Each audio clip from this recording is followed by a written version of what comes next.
এখন আমরা ওয়াটারফলটা খুলবো।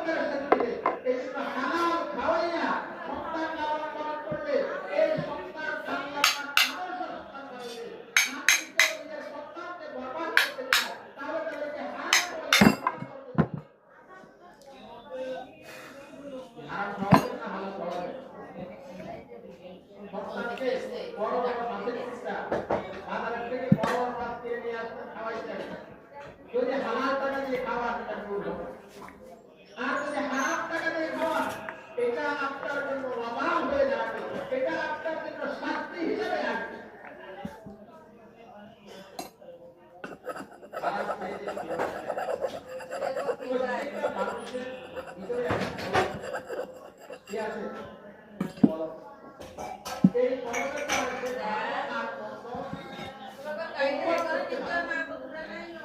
করতে পারে অনুভব করতে পারে। আয়নার সামনে দাঁড়াইলে চেহারা দেখা যায় না, চেহারায় কোনো দাগ থাকবে, চেহারায় কোনো রকমের কালো দাগ থাকবে, আর কোনো কিছু থাকবে না। বেয়ারিংগুলো খোলা হলো সেরির মাধ্যমে। আল্লাহ